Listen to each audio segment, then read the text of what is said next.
আর্থিক স্বচ্ছতা নিশ্চিত করা, সুশাসন জোরদার এবং টেকসই অর্থনৈতিক প্রবৃদ্ধি ত্বরান্বিত করতে চার্টার্ড অ্যাকাউন্টেন্টদের প্রতি আহ্বান জানিয়েছেন তথ্য ও সম্প্রচার মন্ত্রী জহিরুদ্দিন স্বপন। তিনি বলেন, কৃত্রিম বুদ্ধিমত্তা ও ডাটা অ্যানালাইসিসের মতো প্রযুক্তিগত অগ্রগতির কারণে এই খাতে দ্রুত পরিবর্তনের সাথে নবীন গ্র্যাজুয়েটদের খাপ খাইয়ে নিতে হবে। দেখুন রিয়াজ ইসলামের রিপোর্টটি। রাজধানীতে দি institute of chartered accountants of Bangladesh ICAB এর 22তম সমাবর্তন অনুষ্ঠান। অংশ নেন ICAB এর কাউন্সিল সদস্য, ঊর্ধ্বতন কর্মকর্তা এবং নবীন গ্র্যাজুয়েটরা।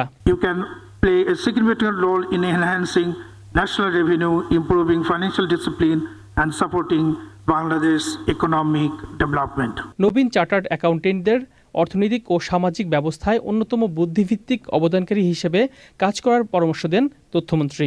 এই চ্যালেঞ্জকে সাথে নিয়ে সভ্যতাকে, নিজের দেশকে এবং নিজের পেশাকে একই সাথে আপনাদেরকে সমৃদ্ধ করতে হবে এবং সে কারণেই শুধুমাত্র এই ইনস্টিটিউট থেকে পাওয়া যে প্রাতিষ্ঠানিক অথবা একাডেমিক জ্ঞান তার মধ্যে আটকে থাকলে আপনার মেধার সম্পূর্ণটা আপনি দেশ, জাতিকে, আপনার প্রতিষ্ঠানকে এবং সভ্যতাকে দিতে পারবেন না।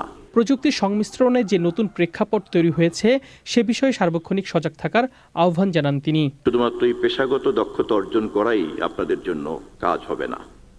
আপনাদের জন্য আমি বিশ্বাস করি নতুন ইকোসিস্টেমের যে নতুন চ্যালেঞ্জ, এই চ্যালেঞ্জকে আলিঙ্গন করা এবং এই চ্যালেঞ্জকে সাথে নিয়ে সভ্যতাকে, নিজের দেশকে এবং নিজের পেশাকে একই সাথে আপনাদেরকে সমৃদ্ধ করতে হবে।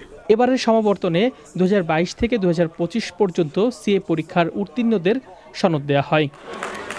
রিয়াজ ইসলাম, চ্যানেল আই, ঢাকা।